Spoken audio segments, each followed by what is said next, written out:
Someone ordered something we don't serve. The ticket printed out last night at 3:47 a.m. 1 eel burger, extra soil, hold the remembering. That's not on our menu. That's not food. But the order was paid for.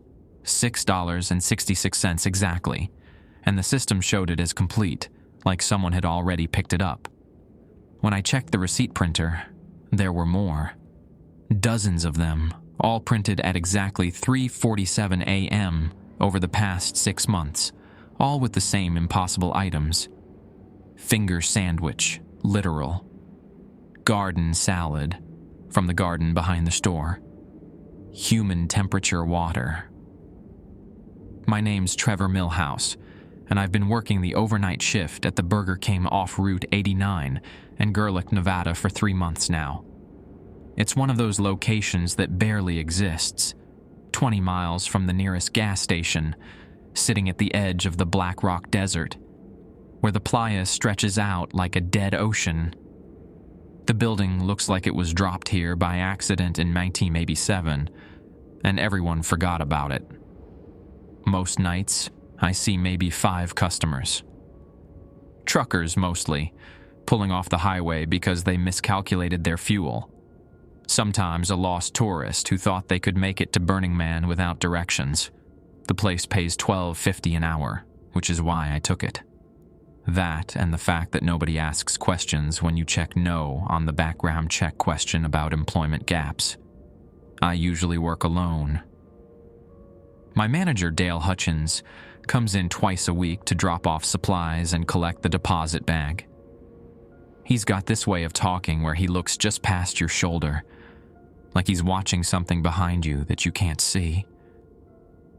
When I mentioned the strange receipts during my first week, he told me the printer sometimes glitches. Old system, he said, from before they updated the POS software. Sometimes it spits out test orders. Just throw them away.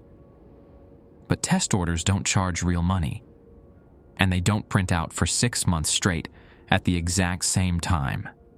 This morning, after my shift ended at 6 a.m., I didn't go home.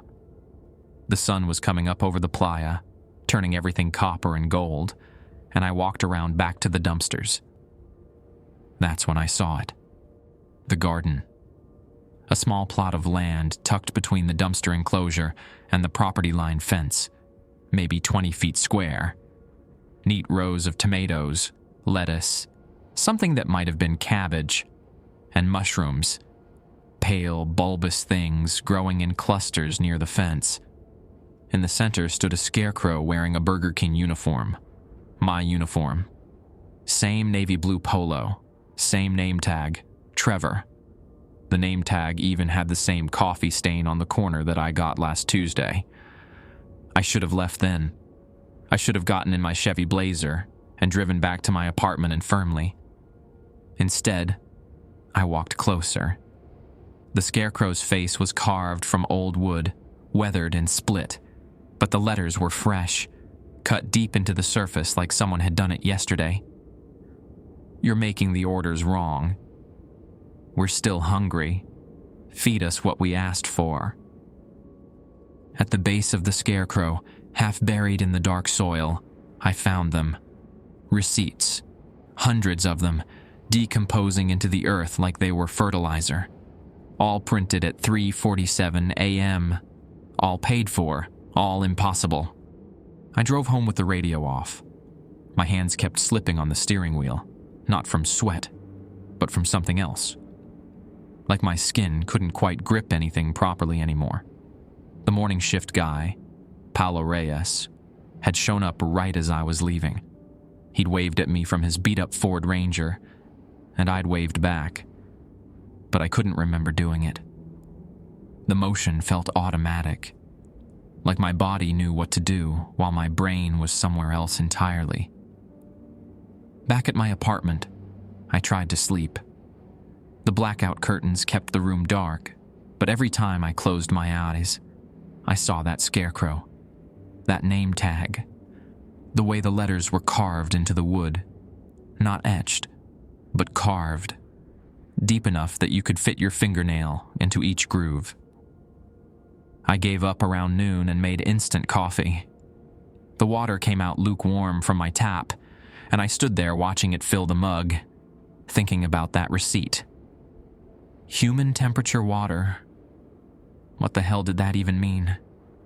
Water at 98.6 degrees? Who would order that? My phone buzzed. Text from Dale. Need you to come in early tonight. Paulo called in sick. 8 p.m. I typed back, okay. Then I opened my laptop and searched for property records. The Burger King sat on Lot 47 of the Gerlach Commercial District, purchased in 1986 by a development company called Playa Holdings LLC. Before that, the land was listed as vacant commercial, going back to 1952. Before 1952, nothing. No records, no deeds, just blank space in the county database. I found an old newspaper archive from the Reno Gazette-Journal. October 1951. Local rancher reports missing livestock near Black Rock. The article was 3 paragraphs. Cows found with their stomachs empty, but no signs of starvation. Empty, like something had cleaned them out from the inside. The rancher, a man named Edmund Voss, said his cattle wouldn't go near the north section of his property anymore. He sold the land 6 months later. The north section, that would be right where the Burger King sits now. I closed the laptop. My coffee had gone cold. I got to work at 7:45 p.m. The parking lot was empty except for Dale's Nissan Frontier. Inside, he was standing behind the counter with a cardboard box, loading paper rolls into the receipt printer.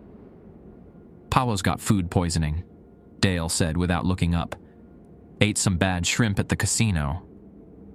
In Gerlach? Reno. Dale finished loading the printer and closed the plastic cover. His hands were steady, precise. He drove up there yesterday for his day off. Anyway, you'll be solo tonight. Should be quiet. I wanted to ask him about the garden, about the receipts, about why there was a scarecrow wearing my uniform. Instead, I said, "The printer's been acting up again." Dale's eyes flicked to mine for just a second, then away. Yeah? Printing old test orders.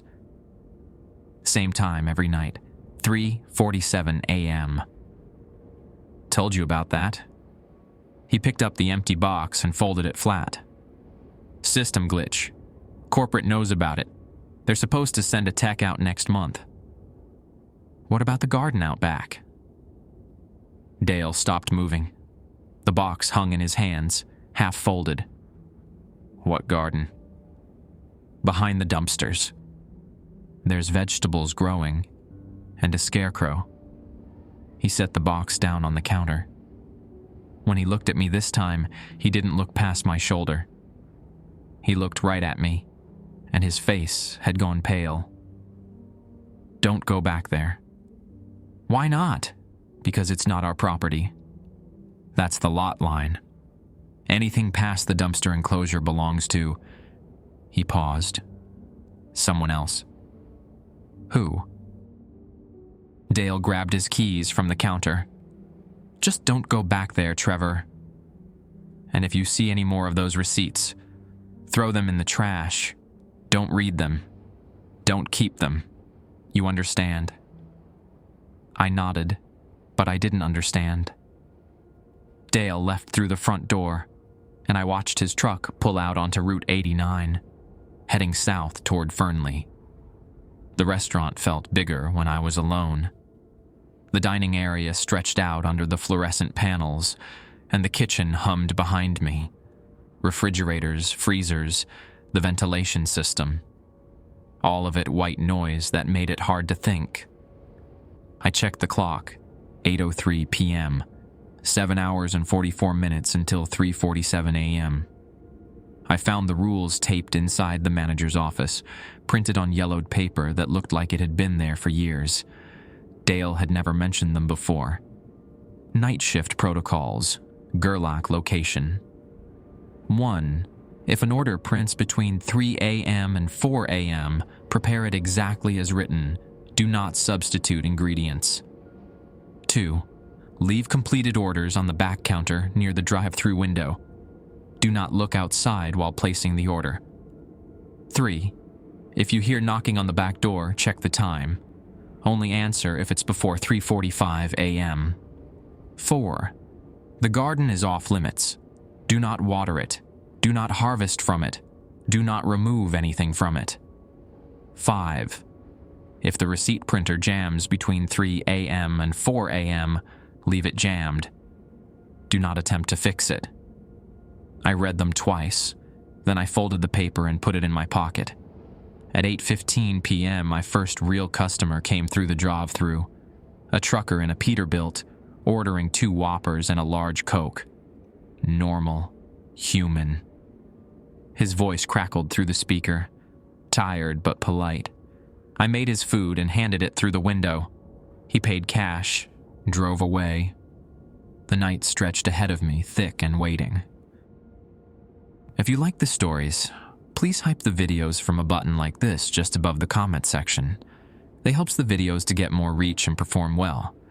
It would take just a few seconds and cost nothing, but would help the channel grow even faster. Thank you. The first few hours passed like they always did. A couple in a Honda Accord stopped at 9:30 p.m., arguing about directions.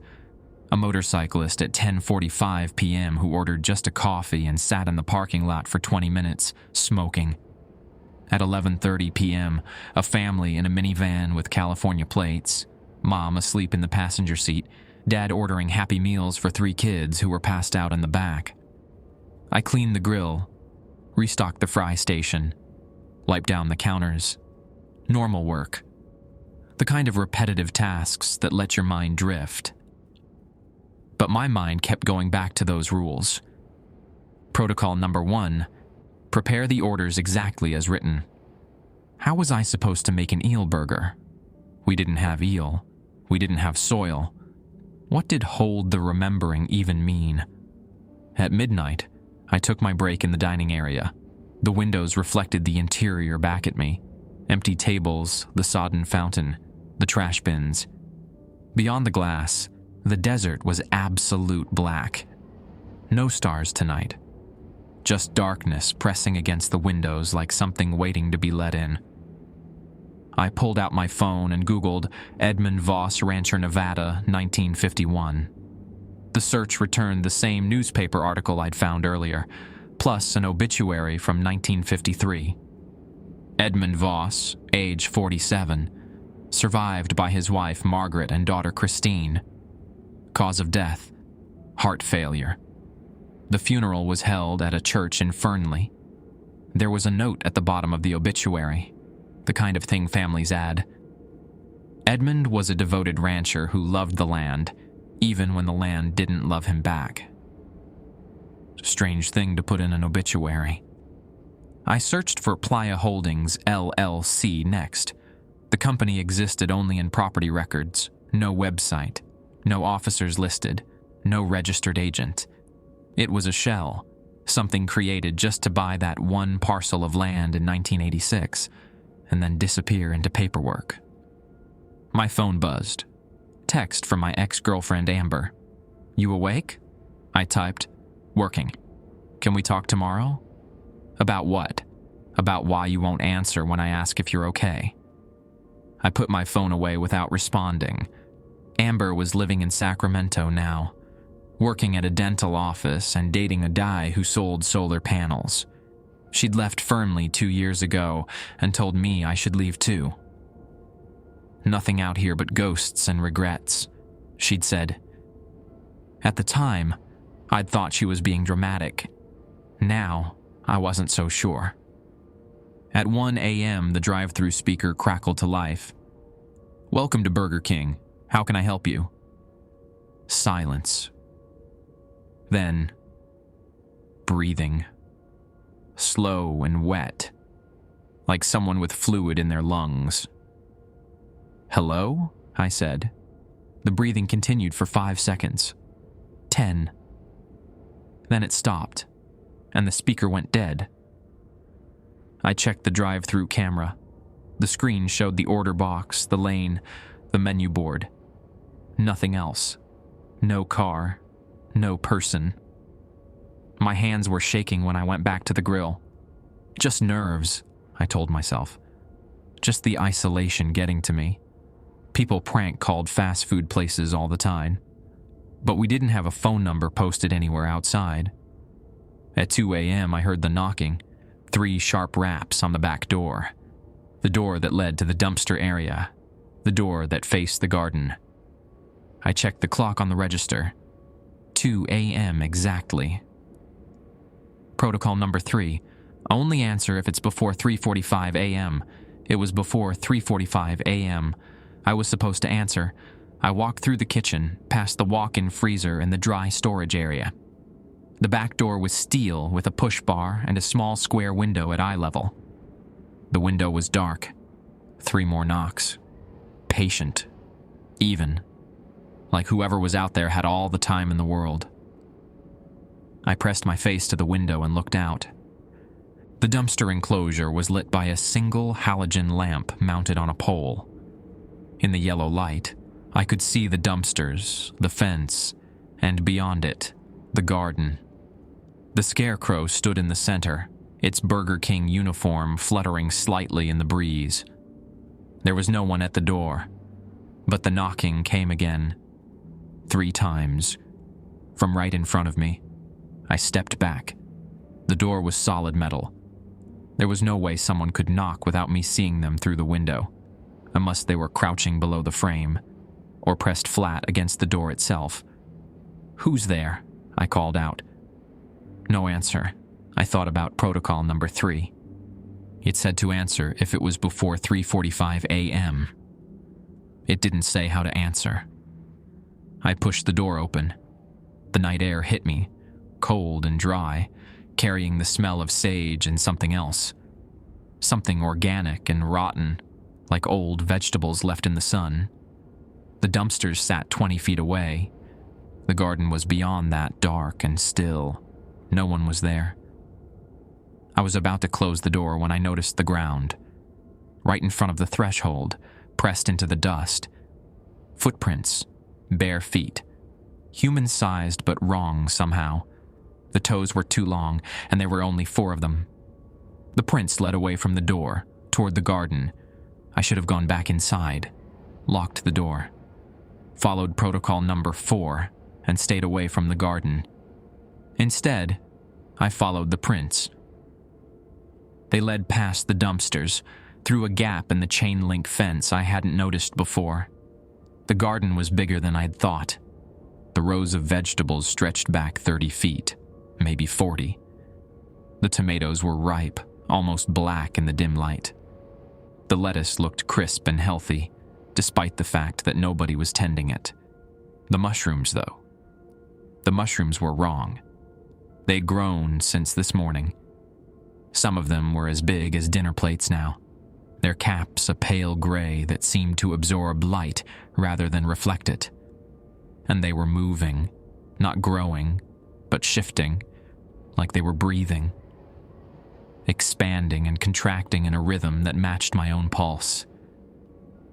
The scarecrow stood in the center of the garden, its wooden face pointed toward the restaurant, toward me. I walked closer. The receipts at its base had multiplied. There were hundreds now, maybe thousands, all buried in the soil like seeds.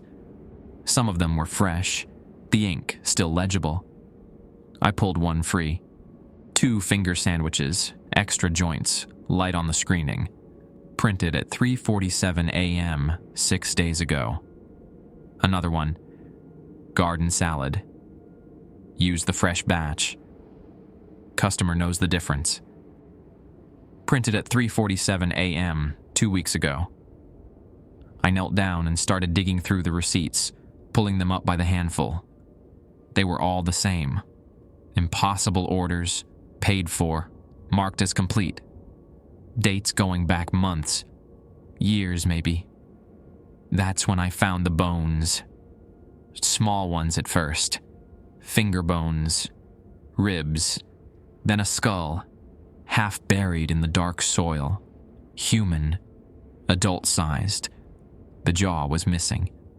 I dropped the receipts and stood up. The scarecrow's head had turned. It was looking at me now. Not at the restaurant. At me. Its wooden face split open, and something wet and red pulsed inside. A mouth without lips, lined with teeth that looked like they'd been pulled from different people. Some were yellowed with age. Some were white and new. It spoke. "You didn't bring the order." The voice came from everywhere, from the scarecrow, from the soil, from the mushrooms. Multiple voices layered over each other, some male, some female, some too old to tell. I ran. Back through the fence, past the dumpsters, through the back door.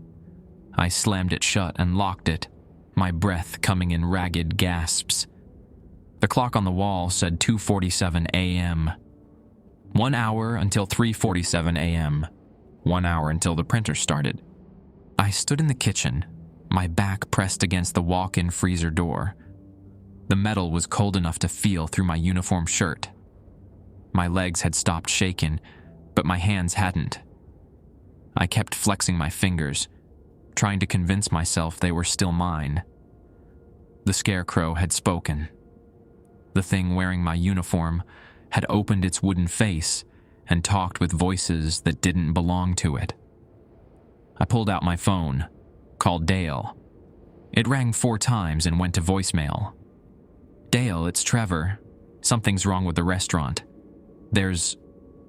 I stopped. What was I supposed to say? That a scarecrow had talked to me? That there were human bones in a garden that wasn't supposed to exist? Call me back, please. I hung up and dialed 911. My thumb hovered over the call button for 10 seconds before I put the phone away.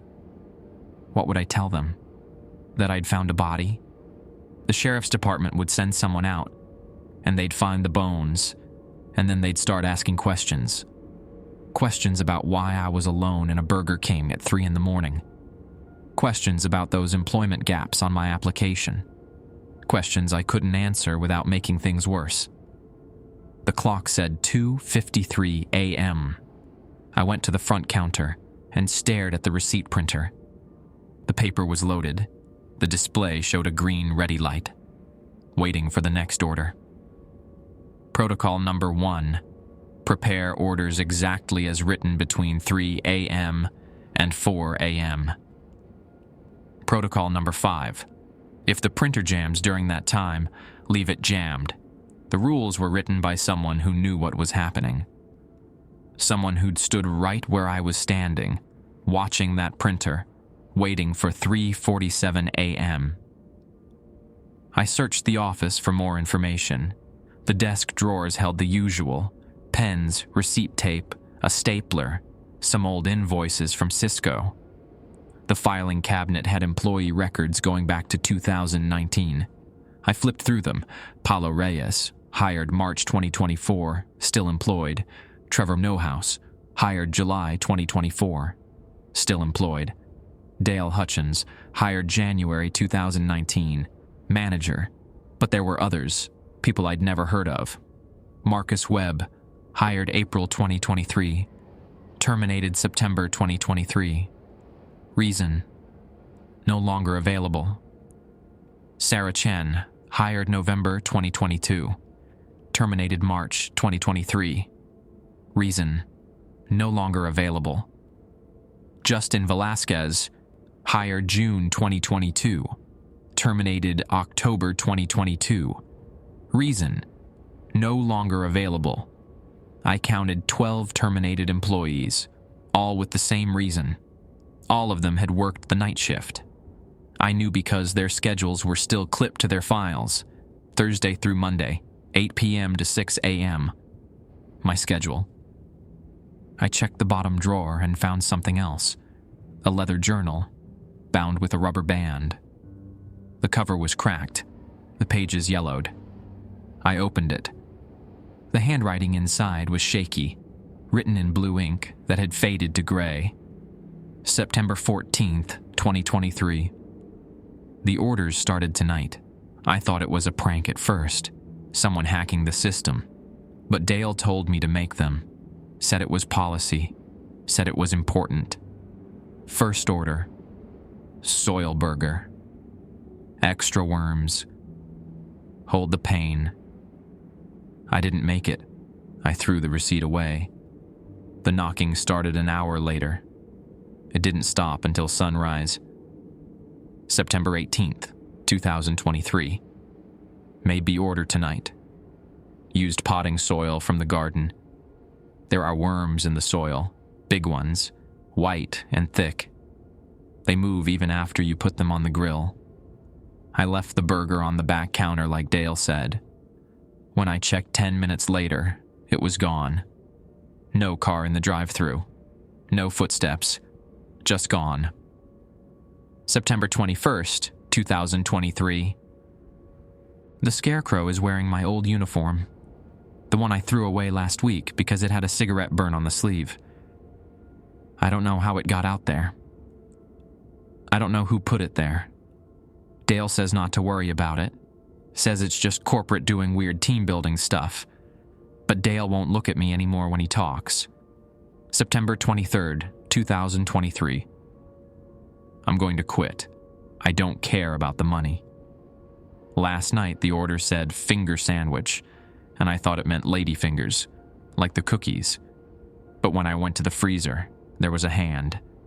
A real human hand. Sitting on the shelf between the chicken patties and the fish fillets. It was frozen solid. The fingers were curled like it had been grabbing something when it froze. I didn't make the sandwich. I locked myself in the office until dawn. September 25th, 2023. Tried to quit today. Dale said I couldn't. Said I signed a contract.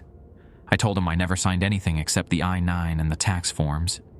He just smiled and said, "You signed when you took the job. You agreed to the terms." What terms? What did I agree to? September 27th, 2023. If anyone finds this, don't take a job here. Don't work the night shift.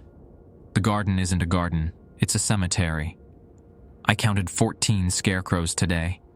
All of them wearing Burger King uniforms. All of them with name tags. One of them has my name. The journal ended there. I flipped through the remaining pages, but they were blank. Marcus Webb. Terminated September 2023. No longer available. I put the journal in my pocket next to the rules. The clock said 3:12 a.m. My phone buzzed. Text from Amber. "Please talk to me. I'm worried about you." I stared at the message. Amber was in Sacramento. She had a normal job, a normal life. She didn't need to know about any of this. I typed, "I'm fine. Just working. Talk tomorrow." She replied immediately, "You're not fine. You haven't been fine since you moved out there. That place is doing something to you." I didn't respond. She was right, but admitting it wouldn't change anything.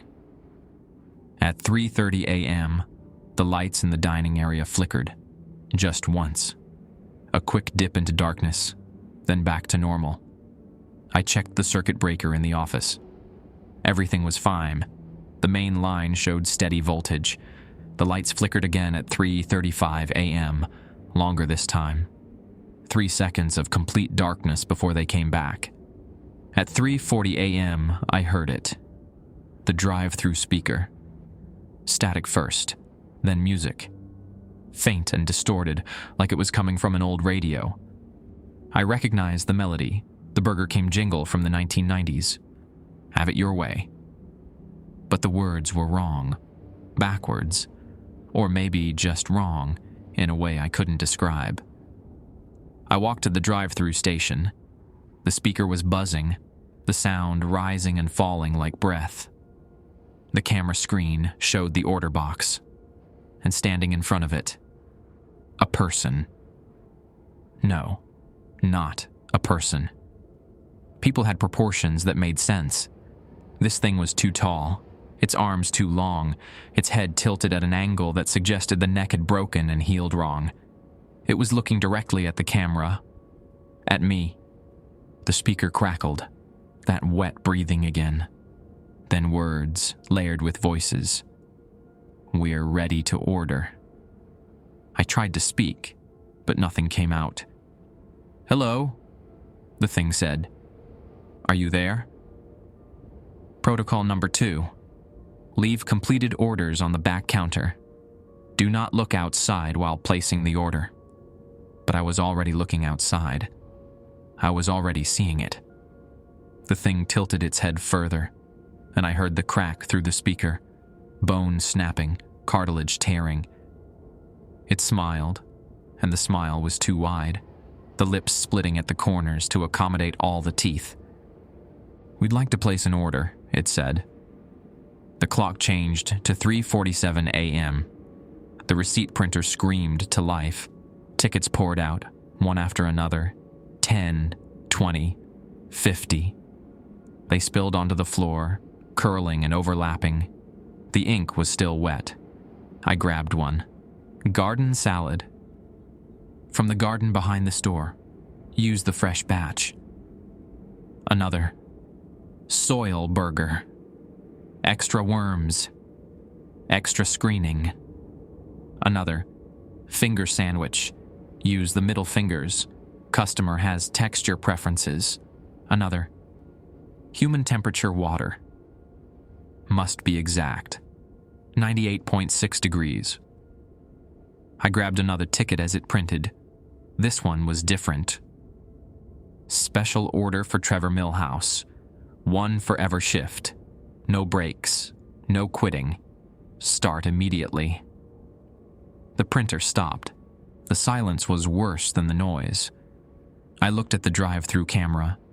The thing was gone, but the speaker was still active. I could hear breathing. Dozens of separate breaths, all in rhythm. Then, from outside, knocking. Not on the back door this time, on the drive-through window. Right next to me. I turned. The window was dark. I couldn't see through it. Something was blocking the light. Something pressed against the glass. The knocking continued. Patient. Even. 3 raps. Pause. 3 raps. Protocol number 3 said to answer knocks before 3:45 a.m. It was 3:49 a.m. now. The rules didn't say what happened if you answered after. I didn't answer the knocking. I backed away from the drive-through window, the receipts clutched in my fist. The paper felt warm, like it had just come out of a printer that was running too hot. The ink smelled wrong. Not like toner or ribbon ink, but organic, metallic and sweet. The knocking stopped. For a moment, I thought it was over, that whatever was out there had given up and moved on. Then I heard the scraping, something dragging across the glass. Long, slow strokes that made a sound like fingernails on a chalkboard. I forced myself to look. The window was fogging up from the inside out. Condensation spreading in patterns that weren't random, spirals and symbols I didn't recognize. And in the center, written in reverse so I could read it from inside, make the orders. My phone rang. The sound cut through the silence like a blade. I pulled it out. Dale. Trevor. His voice was tight. Are you still at the restaurant? Yeah, Dale. What the hell is that? Did you make the orders? I looked at the receipts scattered across the floor. No, I can't make these. These aren't real orders. These are. You have to make them. He wasn't yelling, but there was panic underneath his words. Raw and barely contained. Exactly as written. You have to do it now. There are bones in the garden, Dale. Human bones. And that scarecrow. I know about the bones. He said it flat, like he was reading off a shopping list. I know about the garden. I know about all of it. You think you're the first person I've hired for night shift? You think you're special? What did you do? I survived. Dale's breath came faster now. That's what I did. I worked night shift for 3 years, Trevor.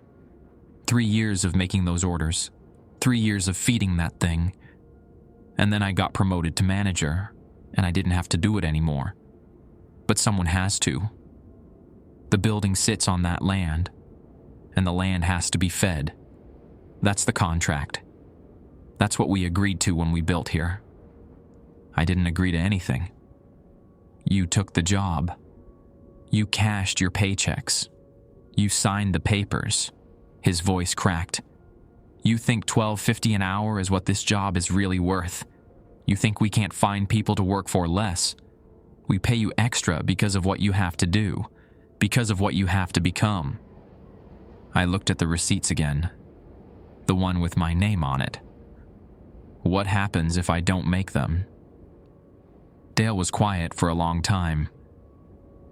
You saw the scarecrows. The line went dead.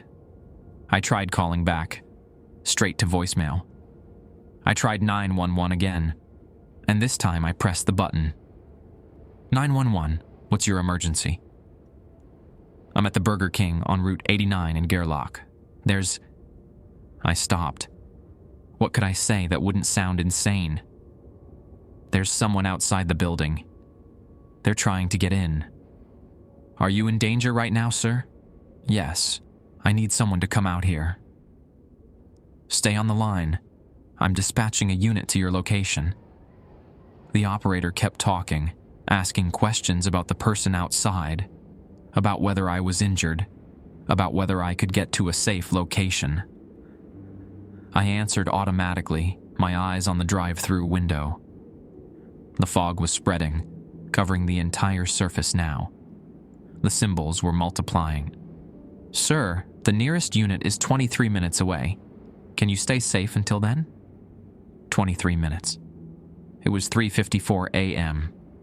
By the time they arrived, it would be past 4 a.m., past the time window. Maybe that meant the danger would be over. Maybe it meant I'd be safe. Or maybe it meant I'd be gone. Sir? Are you still there? Yeah, I'm here. Good. Stay with me. Don't hang up. I hung up. The receipts were still on the floor. I picked up the one for the garden salad and read it again. Use the fresh patch. Fresh from where? The garden. The garden where I'd found the bones. Where the mushrooms breathed in sync with my pulse. Protocol number 1. Prepare orders exactly as written. I thought about Marcus Webb's journal. He'd tried not making the orders. The knocking had lasted until sunrise, but he'd survived that first night. And then he'd started making them. And then he'd disappeared. No longer available. I walked to the prep station and grabbed a pair of latex gloves. My hands were shaking so badly it took 3 tries to get them on. Then I picked up a plastic mixing bowl and a pair of tongs. The back door was still locked. I opened it. The garden was waiting. The halogen lamp had gone out, but I could still see. The vegetables were giving off their own light now. A faint bioluminescence, pale green and sickly. The mushrooms pulsed brighter with each breath. The scarecrows stood in their rows, 14 of them, all wearing Burger King uniforms. All watching me. The one in the center, the one with my name tag, raised its arm and pointed toward the lettuce. I walked into the garden. The soil was soft, almost wet, and it squelched under my shoes. It smelled like decay and copper and something floral that made my eyes water. The lettuce was in the 3rd row, the leaves broad and crisp despite the neglect. I used the tongs to grab a head and place it in the bowl. The lettuce moved, not from the wind. It twisted in the bowl, the leaves curling inward like fingers closing into a fist. I grabbed tomatoes from the next row. They were warm to the touch, warmer than room temperature. When I picked one, the stem oozed something dark and viscous. Not sap. Blood. The mushrooms were in the back corner. I didn't want to touch them. Even with the tongs, even with gloves, I didn't want to get near them. But the receipt said garden salad, and garden salads had mushrooms. I knelt down and reached for one of the smaller ones. When the tongs touched it, the mushroom recoiled. It pulled away from me, its cap folding inward like a startled animal. I grabbed it anyway and dropped it in the bowl. That's when I noticed the receipts. They weren't just at the base of the center scarecrow anymore. They were everywhere, scattered throughout the garden, half buried in the soil, plastered against the fence. Thousands of them, maybe tens of thousands. Orders dating back years. And underneath them, more bones, ribs, skulls, vertebrae. A whole layer of human remains, composting into the soil, feeding the plants. I stood up and turned to leave. The scarecrows had moved. They were closer now, all 14 of them, standing in a semicircle around me, their wooden faces all pointed in my direction. The one with my name tag was directly in front of me, close enough to touch. Its mouth opened again, that wet red cavity lined with mismatched teeth. Good. The voices came from all of them at once. You're learning. I ran back to the restaurant, the bowl clutched against my chest. The vegetables squirmed inside it. Behind me, I heard laughter, multiple voices, all overlapping, some male, some female, some too distorted to identify. I slammed the door and locked it. The clock said 4:02 a.m. I have the ingredients. Now I had to make the salad. The prep station had cutting boards, knives, and the plastic containers we used for side salads. I dumped the vegetables onto the cutting board. The lettuce kept moving, its leaves reaching toward the edge of the board like it was trying to escape. The tomato was leaking that dark fluid, staining the plastic red-black. The mushrooms sat in the center, cap opening and closing in that breathing rhythm. I couldn't do this. I couldn't serve this to anyone. It wasn't food. It was alive. But the receipt said to make it. The receipt said fresh batch. And Dale had said the land had to be fed. What if the land wasn't the thing that needed feeding? What if it was the people who'd worked here before me? Marcus Webb, Sarah Chen, Justin Velasquez. All those terminated employees whose bones were now fertilizing the vegetables. What if they were still hungry? I chopped the lettuce. It bled clear fluid that smelled like formaldehyde. I sliced the tomato, and the blood, because it was blood, I was sure of it now, pooled on the cutting board. I quartered the mushroom, and it released a cloud of spores that made my vision blur. I mixed everything in a plastic bowl and drizzled ranch dressing over it. The dressing curdled on contact with the vegetables, separating into yellow fat and gray water. I put a lid on the container and carried it to the back counter by the drive-through window. Protocol number 2, do not look outside while placing the order. I set the container down and turned away immediately. I heard the window slide open behind me. I heard something reach inside. Wet sounds like raw meat sliding across metal. I heard the container being taken, then the window closed. I turned around. The container was gone. The back counter was clean except for a single receipt, placed where the salad had been. Order complete. Thank you for your service. The clock said 4:07 a.m. 53 minutes until sunrise, 53 minutes until Paolo arrived for the morning shift and I could leave. I picked up the next receipt from the pile on the floor. Soil burger, extra worms, extra screaming. My hands had stopped shaking. That scared me more than anything else. Making the soil burger took 40 minutes. The soil came from the garden. I had to go back out there with a plastic container and scoop it from between the rows. The scarecrows watched but didn't move this time. The soil was darker than it should have been, almost black, and it writhed with pale worms, the thickness of pencils. When I touched the container, I could feel them moving inside, pressing against the plastic. The grill was already hot. I'd kept it running since my shift started. Habit more than necessity. I formed the soil into a patty shape, my gloved hands working the dirt like it was ground beef. The worms coiled and twisted, but they didn't try to escape. They wanted to be part of this. I could feel it. Their eagerness, their hunger. I placed the patty on the grill. The smell hit me immediately. Not burning dirt, but cooking meat. The soil was browning, crisping at the edges. Fat was rendering out of it, sizzling on the hot metal. The worms blackened and split, releasing steam that smelled like iron and rot. I gagged and had to step back from the grill, pressing my forearm against my mouth. But I didn't vomit. I couldn't afford to. I had to finish this. The receipt said, "extra screaming." I didn't know what that meant until I flipped the patty. The sound came from the grill itself, a high, thin wail that rose and fell like a siren.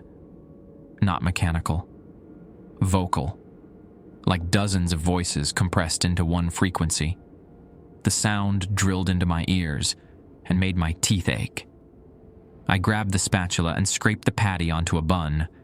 The screaming stopped. The burger looked normal. Almost. The patty was the right color, the right texture. But when I pressed down on it with my thumb, it pulsed. Once. Twice. A heartbeat. I wrapped it in paper and carried it to the back counter. The window slid open before I even set it down. I kept my eyes on the wall, following protocol number 2. Something reached past me. I felt the displacement of air, felt the wrongness of its presence. The burger was taken. The window closed. Another receipt appeared. Order complete. Payment received. Continue service. I checked the time. 4:51 a.m. 1 hour and 9 minutes until sunrise. The pile of receipts on the floor had diminished, but there were still more. 7 or 8 tickets, all waiting to be filled. I picked up the next one. Finger sandwich. Use the middle fingers. Customer has texture preferences. The walk-in freezer was at the back of the kitchen. I've been avoiding it since I saw the condensation patterns on the door. Handprints in the frost, dozens of them, all different sizes. But I had to go in now. The receipt specified middle fingers, and Marcus Webb's journal had mentioned finding a hand in the freezer. I pulled the heavy door open. Cold air rushed out, carrying the smell of frozen meat and something else, something chemical and sweet, like embalming fluid. The freezer was organized in sections, chicken on the left, fish in the middle, beef from the right. I checked each section, moving boxes and bags aside. Nothing unusual, just normal inventory. Then I saw the door at the back. It was small, maybe 4 feet high, set into the rear wall of the freezer. I'd never noticed it before. The metal was frost-covered and corroded, and there was no handle, just a push plate like you'd see on a restaurant bathroom door. I pressed it, the door swung inward. Behind it was another room, not a freezer. The temperature was warmer, hovering just above freezing. The walls were concrete, and there were shelves running along both sides. On the shelves, body parts, arms, legs, hands, feet. All frozen, all wrapped in clear plastic like cuts of meat from a butcher shop. Each package had a label, names and dates. Marcus Webb, left hand. September 27th, 2023. Sarah Chen, right arm, March 15th, 2023. Justin Velasquez, both legs, October 19th, 2022. I counted 14 packages, 14 former night shift employees. The middle fingers were in a smaller package near the front. Assorted. For sandwiches. No name, no date. Just 6 frozen fingers, severed at the second knuckle. I took the package and backed out of the room, letting the door swing shut. My breath came in shallow gasps, and not just from the cold. This was a morgue. The restaurant had its own morgue. Back at the crepe station, I unwrapped the fingers. They thawed quickly, faster than they should have. Within 5 minutes, they were pliable, the skin pale and bloodless, but intact. I could see the fingerprints, the nail beds, the calluses. The receipt said to use the middle fingers. It didn't say how to prepare them. I put 2 fingers on a hoagie bun and added lettuce, tomato, and mayo. The fingers lay there like some obscene parody of a hot dog. I wrapped the sandwich in paper and tried not to think about whose fingers they were. Tried not to imagine them moving. Tried not to hear the screaming from the soil burger still echoing in my head. I delivered the sandwich to the back counter. The window opened. The sandwich was taken. The window closed. Receipt. Order complete. Quality acceptable. One more request. One more. I grabbed the next ticket. Human temperature water. Must be exact. 98.6 degrees. This should have been the easiest order. Just water heated to body temperature. But nothing about tonight had been easy, and I didn't trust this to be any different. I filled the cup with water from the tap and used the instant read thermometer from the sandwich station. The water came out at 67 degrees. I poured it into a small saucepan and set it on the grill's back burner, watching the temperature climb. 75 degrees, 80.85. At 90 degrees, the water started moving on its own. Not boiling, the surface was still calm, but underneath, currents swirled in patterns that defied physics. Spiral arms reaching from the center to the edges, then collapsing back in on themselves.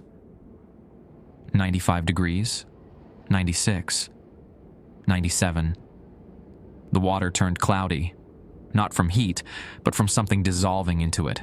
I looked closer and saw particles suspended in the liquid, gray and fibrous like ash or ground bone. 98.6 degrees. I took the pan off the heat and poured the water into a large cup. It was the color of dirty dishwater now, and it smelled like the garden, like copper and rot and that floral undertone that made my eyes water. I sealed the cup with a lid and carried it to the back counter. The window opened. I set the cup down and turned away. But this time, I heard a voice. Clear and distinct, coming from outside the window. "Thank you, Trevor." I recognized the voice. I'd heard it on a training video during my first week. The regional manager, a woman named Patricia Dominguez, explaining proper food safety procedures. She'd been killed in a car accident in 2021. I'd read about it in the break room. There was a memorial plaque on the wall. The window closed. I turned around. The cup was gone, but there was something else on the counter. A photograph. Old and faded, the edges curled. It showed the restaurant, but not as it looked now. In the photo, the building was still under construction.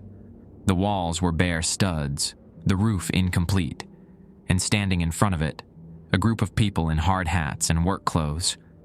12 of them. Maybe 15. In the background, barely visible, the garden. But in the photo, it wasn't the garden yet. It was just dirt. And in that dirt, shapes. Human shapes. Lying on their backs with their arms crossed over their chests. Like they'd been buried standing up. I flipped the photo over. On the back, written in faded pencil, "Groundbreaking ceremony.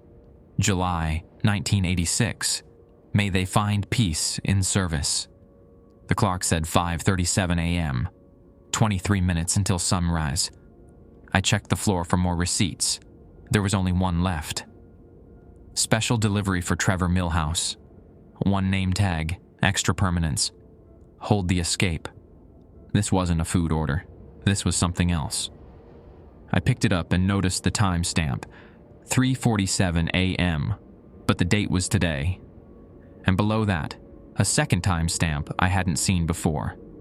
Delivery time, 6 a.m. 6 a.m. was when Paolo arrived for morning shift. 6 a.m. was when I was supposed to leave. I wasn't going to make it to 6 a.m. My phone buzzed.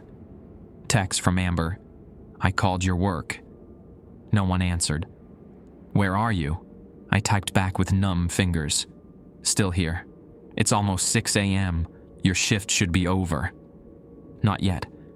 Trevor, I'm scared. Something's wrong. I can feel it. I wanted to tell her she was right. I wanted to tell her about the garden, the scarecrows, the body parts in the freezer. I wanted to tell her I loved her, and I was sorry for pushing her away, and I should have left firmly when she did.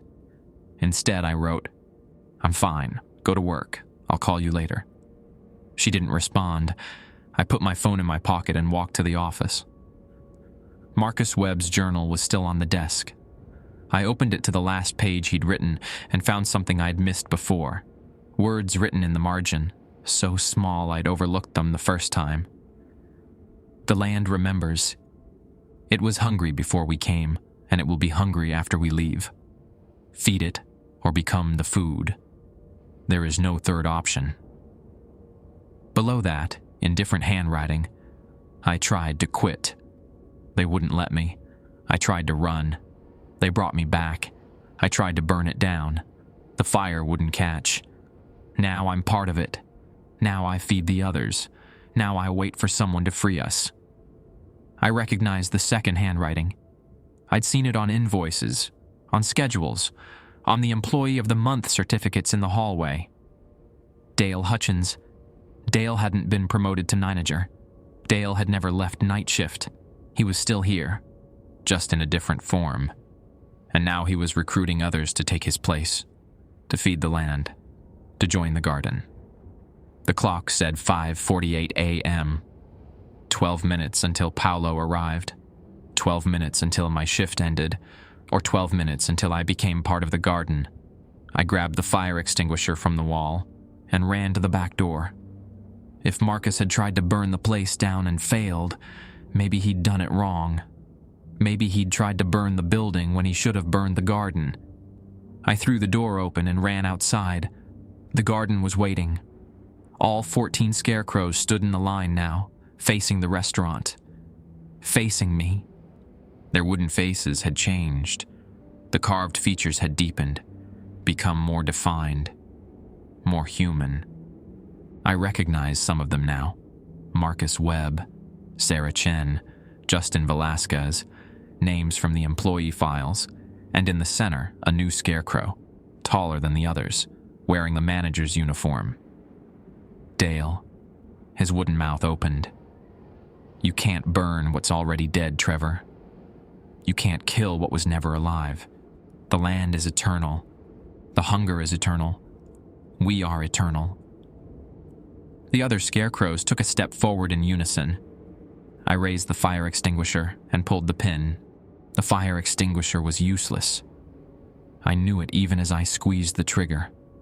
White foam sprayed across the garden, coating the vegetables and the soil, but nothing happened. The scarecrows didn't react. The plants didn't wither.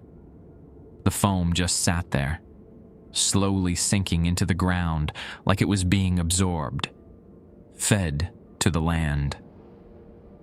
I dropped the extinguisher and ran back inside, slamming the door. My hands fumbled with the lock, but it wouldn't catch. The mechanism turned loosely. Broken. When had it broken? Had it ever worked? The clock said 5:52 a.m. 8 minutes. I dragged the prep table across the kitchen and wedged it against the door. Then I stacked boxes from dry storage on top. 50-pound bags of flour, cases of ketchup packets, anything heavy I could find. It wouldn't stop them, but maybe it would slow them down. My phone rang. Paolo.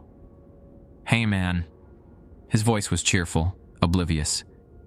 I'm running about 10 minutes late. Hit some traffic on 80. You good to stay until I get there? I looked at the barricaded door, at the receipts scattered across the floor, at the smears of dirt and blood on the prep station.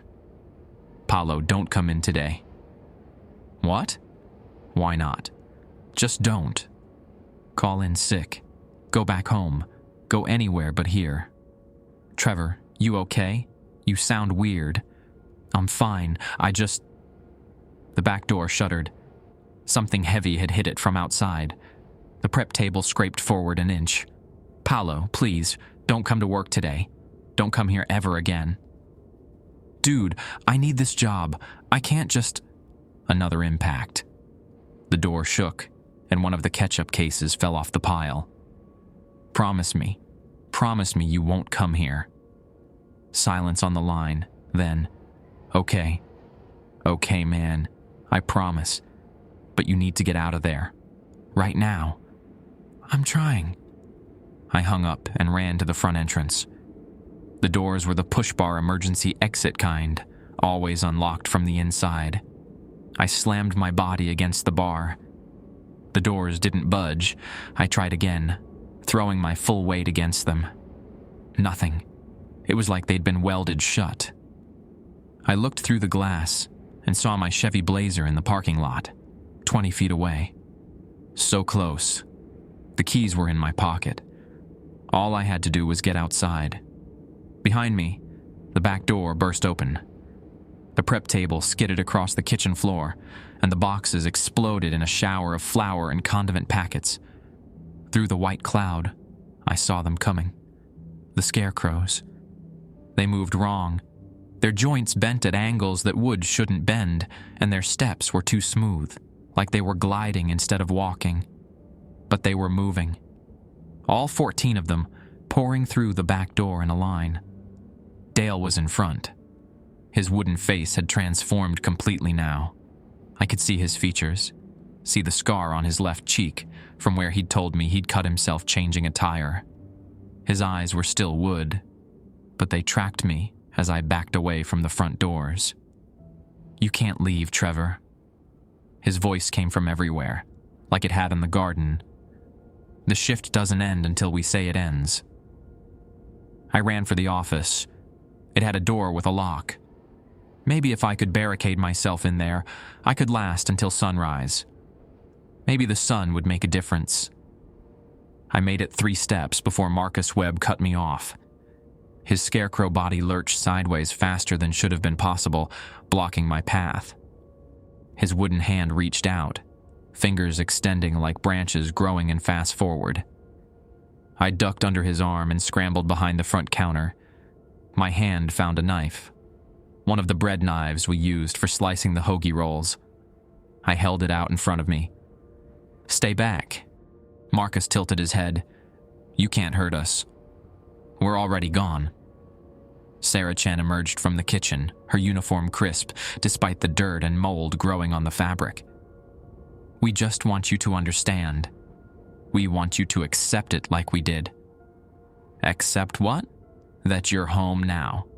This from Justin Velasquez, his wooden face younger than the others, frozen at whatever age he'd been when he died. That you belong here. That you'll feed the land, just like we do. They formed a circle around me.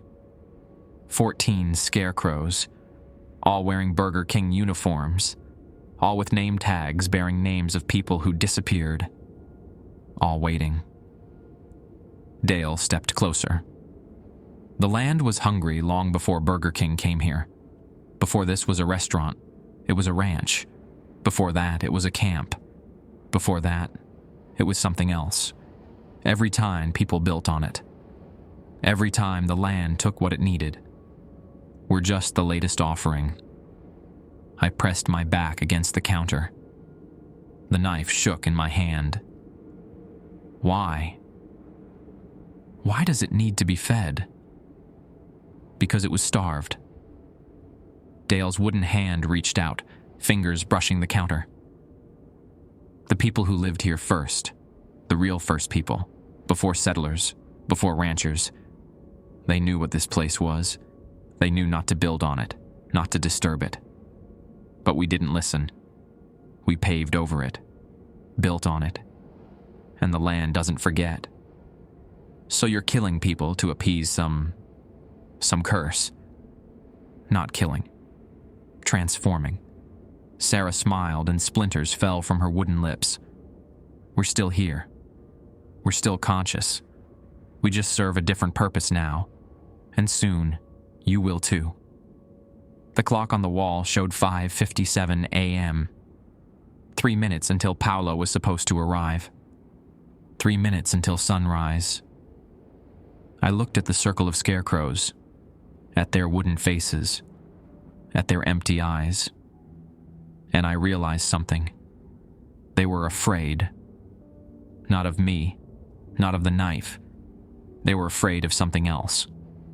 Something they wouldn't say. You can't leave the garden, can you? I said. That's why you need people to work here. That's why you need someone inside the building. You're trapped. Dale's smile faded. We serve the land. We go where the land needs us. But the land is just the garden. Just that patch of dirt out back. That's why the restaurant is still standing. That's why you haven't just torn the place apart. You can't. You're bound to the soil. I looked at the front doors, at my blazer outside, at the dawn light beginning to creep across the horizon. The land might be eternal, I said, but this building isn't, and neither are you. I grabbed the receipt printer from the counter and ripped it free from its power cord. Then I smashed it against the floor. Plastic shattered. The paper rolls spilled out, receipts unfurling across the tile. The scarecrows screamed, not with voices, with the sound of wood splintering. Their bodies jerked and twisted, and I saw cracks forming in their faces, in their limbs, like they were aging decades in seconds. The printer was the connection, the orders, the receipts. That's how the land communicated with the building. That's how it fed. I ran to the office and grabbed Marcus Webb's journal. Then I yanked open every drawer in the filing cabinet and pulled out the employee files. All those terminated workers. All those no longer available notes. I took everything to the prep station and turned on the grill. The surface was still hot from cooking the soil burger. I dumped the papers onto it and watched them smoke, then ignite. The flames were small at first, just paper burning. But as the smoke rose, I heard the screaming get louder. The scarecrows were convulsing now, their wooden bodies cracking and splitting. Black liquid oozed from the fractures. Not sap, but something thicker, darker. Dale lunged at me. His wooden hand grabbed my wrist, and I felt splinters drive into my skin. You don't understand. You'll kill us. You'll erase us completely. You're already dead, I said. I'm just letting you go. I twisted free and ran back to the grill. More papers, more files. The fire was spreading now, catching on the oil and grease that had built up over years of cooking. Flames crawled up the walls, across the ceiling, consuming everything they touched. The scarecrows were collapsing. Their wooden bodies crumbled into piles of ash and bone. Dale fell last, his hand reaching toward me even as his fingers dissolved into dust. You've condemned yourself. His voice faded to nothing. The fire alarm screamed. The sprinkler system activated, but the water pressure was too weak. The flames kept spreading. I grabbed the emergency fire blanket from the wall and wrapped it around myself. Then I ran at the front doors. This time, when I hit them, they gave way. The glass shattered, and I tumbled out into the parking lot. The sky was orange with dawn. I could hear sirens in the distance, the sheriff's department, responding to my 911 call from hours ago. Too late to help. Just in time to see the building burn. I got in my Blazer and started the engine. In the rearview mirror, I watched the Burger King collapse. The roof caved in first, then the walls. Within minutes, it was just a pile of burning rubble. The garden was burning too. I could see flames consuming the vegetables, the mushrooms, the soil itself. Thick black smoke rose into the morning sky, and in that smoke, I thought I saw faces. Dozens of them. Maybe hundreds. People who'd worked here over the decades. People who'd fed the land. People who were finally free. I drove away. At the junction with Route 80, I pulled over and threw up in the sagebrush. My hands were blistered from the heat. My wrist was bleeding where Dale had grabbed me. But I was alive. I sat there for a long time, watching the smoke rise in the distance. Then I drove to Fernley, to my apartment. I packed everything I owned into 2 duffel bags and loaded them in the Blazer. I called Amber. "Trevor? Jesus, where have you been? I've been trying to..." "I'm coming to Sacramento," I said. "Today. Right now. Can I stay with you for a few days?" She was quiet for a moment. Then, Yeah, of course. Are you okay?" "No, but I will be." I hung up and started driving west. I made it to Sacramento by early afternoon. Amber lived in a small apartment in Midtown on 21st Street near Capitol Avenue. She was waiting on the porch when I pulled up, her arms crossed over her chest. She looked the same, dark hair pulled back in a ponytail, wearing scrubs from the dental office. But her face had changed. The worry lines around her eyes were deeper than I remembered. She didn't ask questions. Not at first. She just helped me carry my bags upstairs and showed me the couch where I could sleep. Then she made coffee and sat across from me at the kitchen table. "Your wrist," she said, pointing at the bandage I'd wrapped around it at the gas station in Truckee. "Accident at work." "What kind of accident?" I stared at my coffee. The steam rose in thin spirals, and for a moment I saw faces in it. Wooden faces, screaming faces. I blinked, and they were gone. The kind where you realize your job is trying to kill you. Amber reached across the table and took my hand. "Tell me." So I did. I told her everything. The receipts, the garden, the scarecrows, the body parts in the freezer, Dale's voice on the phone, Marcus Webb's journal, the fire. She listened without interrupting. When I finished, she was quiet for a long time. "I believe you," she finally said. "You do?" "I grew up out there, Trevor. I know there are places that don't make sense, places that feel wrong." She squeezed my hand. "My grandmother used to say the desert remembers everything, every death, every betrayal, every drop of blood that soaked into the ground. She said you had to respect it or it would take what it wanted." Your grandmother was right. Amber stood up and walked to the window. Outside, the city moved at its normal pace.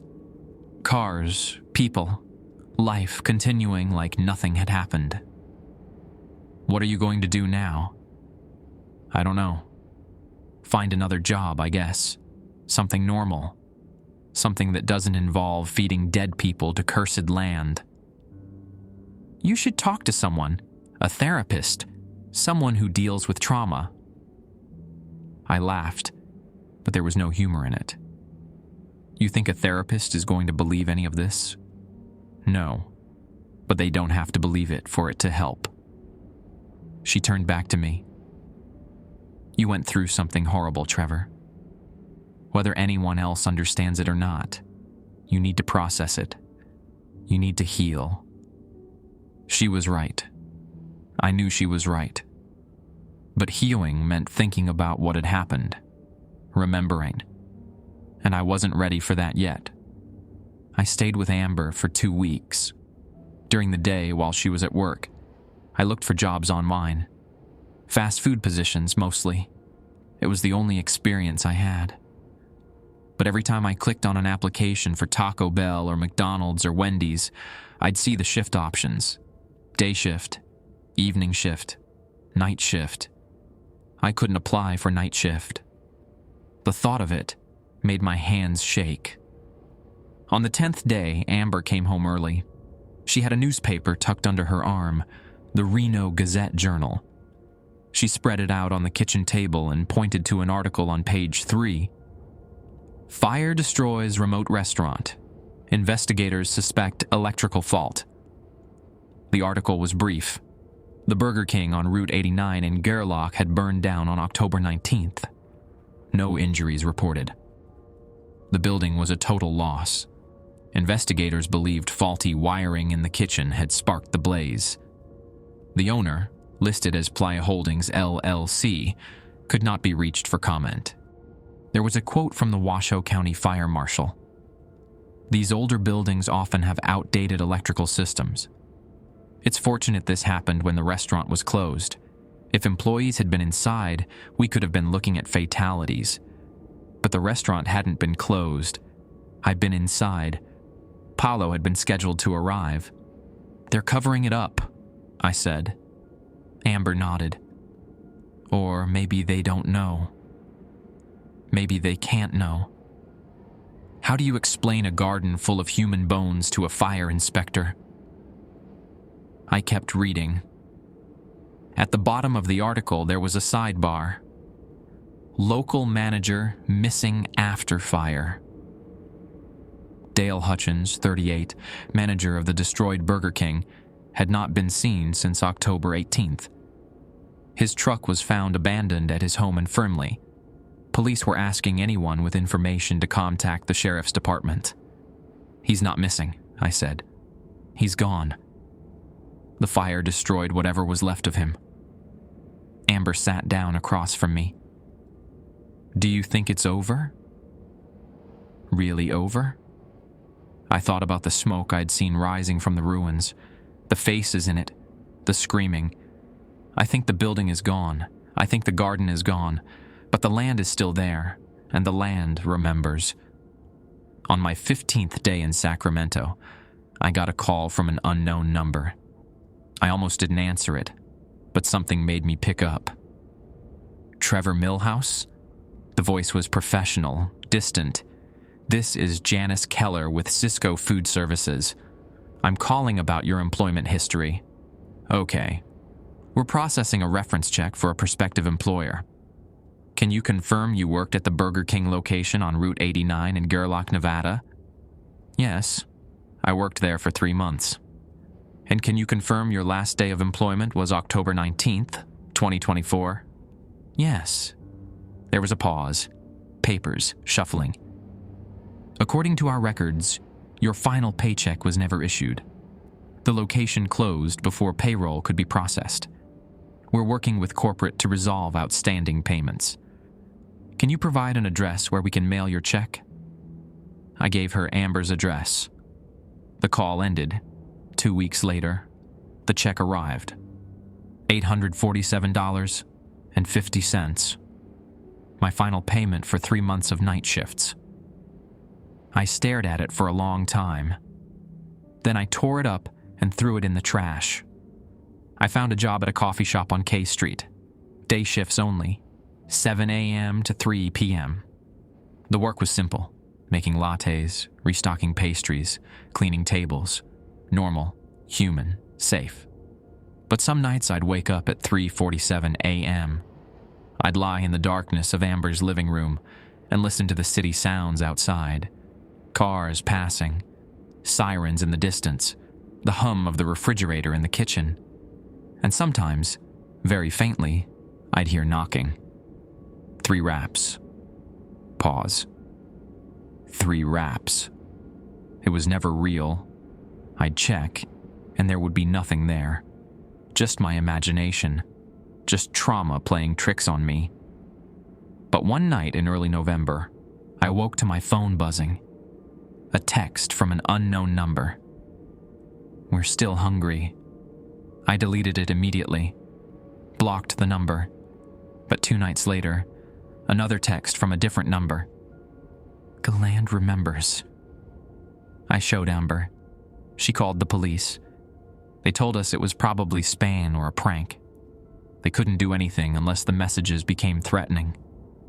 The texts kept coming, once a week, always at 3:47 a.m., always from different numbers. Feed us. Come back. You belong here. On November 23rd, I received a package.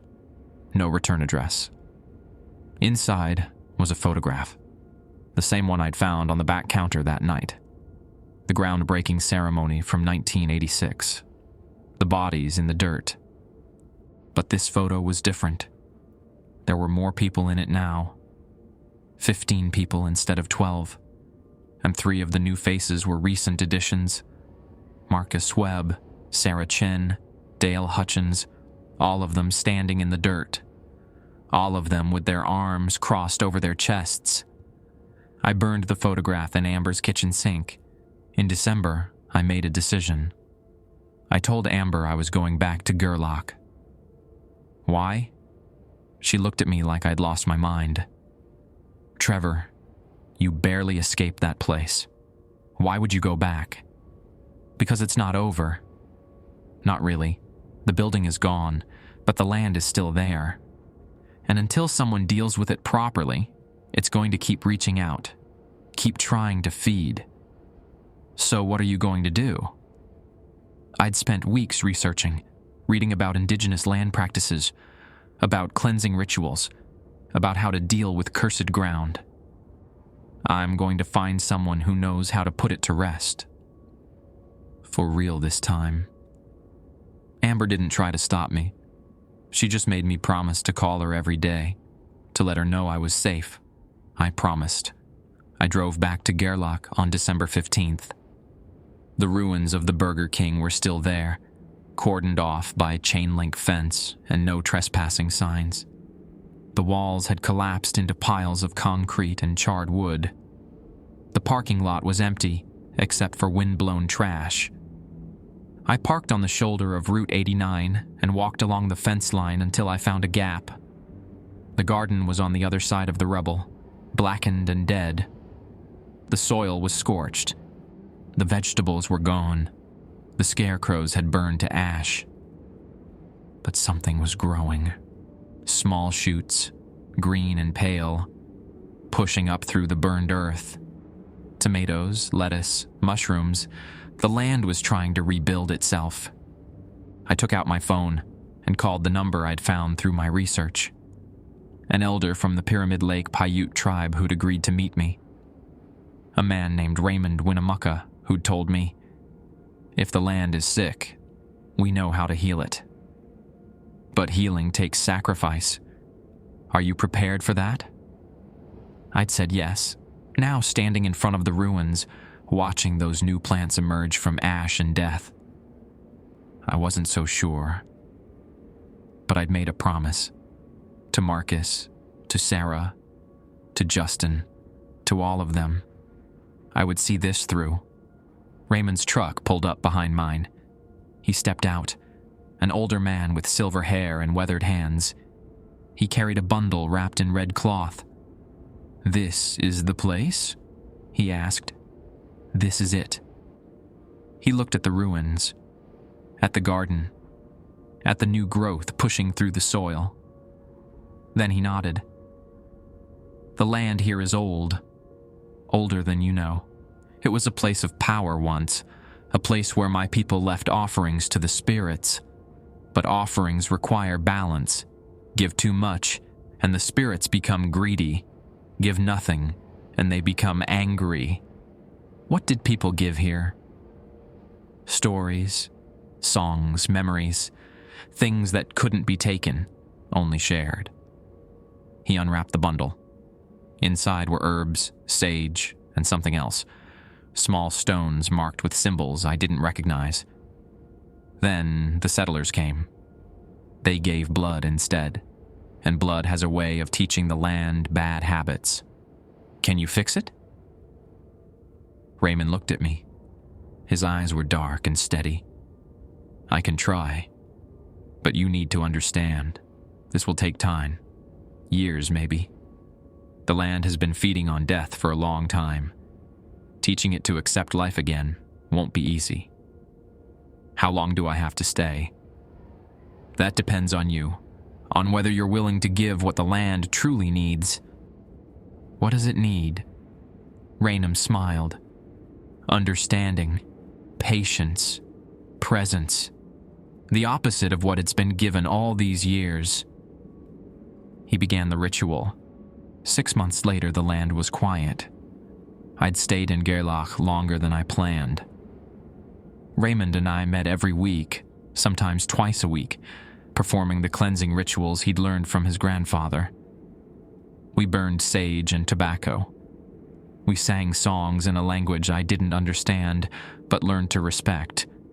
We salted the earth where the garden had been and planted new seeds, native grasses and wild flowers that belonged to this place before the buildings came. The text stopped after the first month. The knocking stopped after the second. By the third month, I could sleep through 3:47 a.m. without waking. The ruins of the Burger King were eventually bulldozed. Playa Holdings LLC sold the land to a conservation group that planned to leave it empty.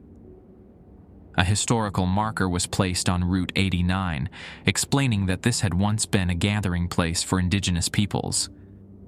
No mention of the restaurant. No mention of the deaths. Some stories are better left untold. I moved into a small trailer in Fernley, close enough to visit the site when needed. I got a job at a hardware store, day shifts only. Amber visited once a month, and slowly, carefully, we started rebuilding what we'd lost. But I never forgot. In April, I received a letter forwarded from Amber's address. No return address.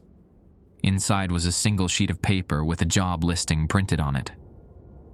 Night shift manager, Wendy's restaurant, Elko, Nevada, competitive pay, immediate hiring.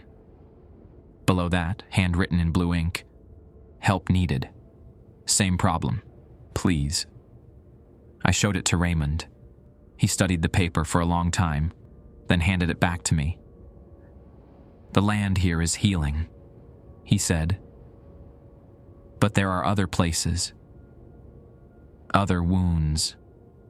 You can't save them all. I know, but you're going to try anyway. It wasn't a question. I folded the letter and put it in my pocket. That night, I called the number on the listing. A manager answered, her voice tired and shaky. She told me they'd had 3 employees quit in the past month. All of them worked night shift. All of them refused to explain why. There's a storage room in the basement, she said. Sometimes we hear things down there. Scratching. Knocking. And last week, one of the cooks found a receipt that printed during closing. An order for something that wasn't on our menu. What did it say? She was quiet for a moment. It said bone meal milkshake, extra marrow, hold the screaming. I closed my eyes. The land remembers. And hunger spreads. I'll take the job, I said. But I need to bring someone with me. Someone who knows how to handle this properly. Whatever you need. Please, we're desperate. I called Raymond after I hung up. He answered on the second ring. Elko, he said when I explained. That's high desert. Different spirits, different rules. Will you come with me? You're asking if I'll help you clean up another white man's mess? Yes. He laughed, but there was no bitterness in it. You're learning, Trevor. Slowly, but you're learning. When do we leave? Next week. I'll bring my grandson. He needs to learn these things too. The old ways, the healing ways. We drove to Elko on a Sunday. The Wendy's sat at the edge of town, near the railroad tracks. It looked normal from the outside. Just another fast food restaurant. But I could feel it as soon as I stepped out of the truck That same wrongness. That same hunger. Raymond felt it too. He touched the ground with his palm and shook his head. "Mining town," he said. "They dug too deep. Disturbed something that should have stayed buried." His grandson, a teenager named James, looked nervous. "Can we fix it?" "We can try," Raymond said. "That's all we can ever do. Try, and hope it's enough." I started my first shift that night. The manager gave me the keys and the alarm code and left quickly, like she couldn't wait to escape. I stood in the empty dining room and looked at the receipt printer behind the counter. It was 8 p.m., 7 hours until 3:47 a.m. I pulled out my phone and texted Amber, "Starting new job tonight. Wish me luck." She responded immediately, "Be careful. Come home safe. I will promise." I put my phone away and walked through the restaurant, checking each room. The kitchen, the office, the freezer. Everything looked normal, clean, ordinary. But when I opened the door to the basement storage room, I smelled it. That same copper and rot smell. That same floral undertone. At the bottom of the stairs, in the corner, something was growing. Mushrooms. Pale and bulbous, pulsing with that familiar rhythm. I closed the door and locked it. And then I went back upstairs and waited for the orders to print. Because they would print. They always did. At 3:47 a.m., the hungry places would call out and someone would have to answer. But this time, I wouldn't feed them. This time, I would heal them. Raymond had taught me that much, at least. The clock on the wall ticked forward. The night stretched ahead of me, thick and waiting. But I wasn't afraid anymore. I knew what I had to do.